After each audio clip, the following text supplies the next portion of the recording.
Assalamualaikum warahmatullahi wabarakatuh. Izin memperkenalkan diri, Taruna Tingkat 1 Politeknik Pengayoman Indonesia, jurusan Ilmu Pemasyarakatan, nama Muhammad Fahrizal Siregar S.T.B.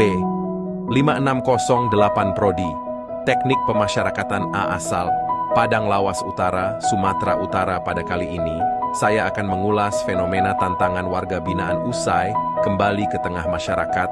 Fenomena tantangan reintegrasi warga binaan.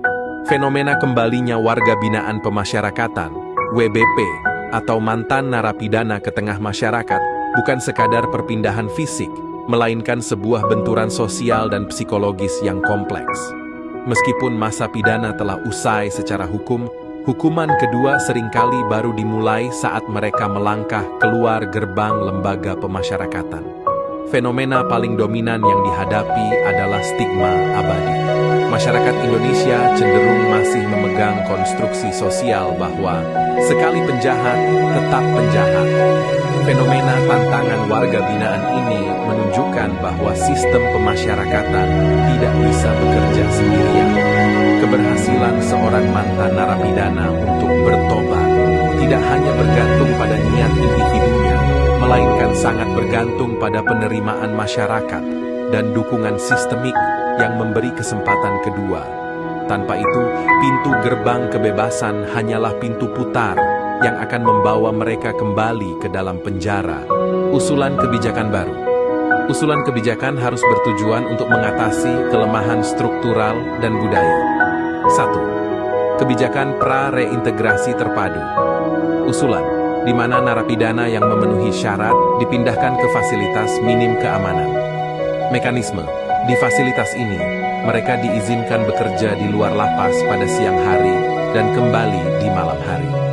Program ini memaksa mereka untuk berinteraksi kembali dengan masyarakat, mengelola uang, dan membangun kembali etos kerja secara bertahap sebelum benar-benar bebas.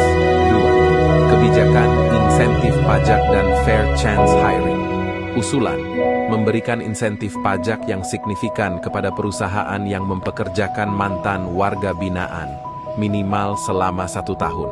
Mekanisme, perusahaan yang mempekerjakan mantan narapidana dapat mengurangi sejumlah tertentu dari total PPh badan mereka.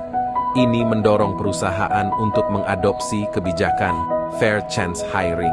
3. Kebijakan sistem sertifikasi kompetensi lintas sektor. Usulan, mengganti ijazah sertifikat lapas dengan sertifikat kompetensi nasional yang dikeluarkan oleh BNSP yang terakreditasi, bekerja sama dengan Kemenaker. Mekanisme, pelatihan vokasi di lapas harus disupervisi oleh lembaga profesional dan diakhiri dengan uji kompetensi resmi.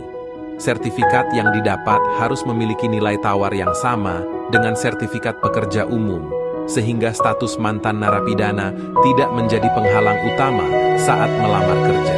4. Kebijakan mentorship komunitas wajib. Usulan, mengadopsi model di mana setiap klien Bapas yang baru bebas wajib dipasangkan dengan seorang mentor komunitas sukarelawan.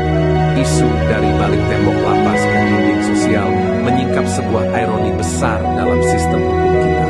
Lapas yang seharusnya menjadi institusi pemasyarakatan berhasil memenjarakan fisik, namun seringkali gagal menyiapkan mental dan sosial warganya untuk kebebasan sejati. Refleksi mendalam menyoroti 2 poin krusial. Kegagalan sistem pembinaan yang terisolasi. Pembinaan yang efektif tidak berhenti di balik jeruji besi. Jika program keterampilan yang diajarkan tidak relevan dengan dunia kerja, dan jika bimbingan psikososial tidak menyentuh akar trauma, maka lapas hanya berfungsi sebagai sekolah residivisme informal. Kebijakan harus bergeser dari sekadar mengisolasi dan menghukum retributif, menjadi mempersiapkan dan memberdayakan. Masyarakat sebagai dinding terbesar. Stigma dan diskriminasi di masyarakat adalah dinding sosial yang jauh lebih tinggi dan sulit diruntuhkan daripada tembok lapas itu sendiri. Selama masyarakat masih memandang mantan narapidana sebagai label permanen daripada individu yang berusaha berubah, setiap kebijakan reintegrasi formal akan sia-sia. Masyarakat harus menyadari bahwa menerima dan memberi kesempatan adalah investasi sosial yang secara langsung mengurangi angka residivisme dan meningkatkan keamanan kolektif. Sebagai penutup, tantangan yang dihadapi mantan narapidana, mulai dari stigma sosial hingga kesulitan ekonomi, adalah ujian nyata bagi kemanusiaan kita. Kegagalan mereka untuk beradaptasi kembali seringkali bukan karena mereka tidak ingin berubah, tetapi karena sempitnya ruang penerimaan yang kita berikan. Mari kita ubah stigma menjadi dukungan.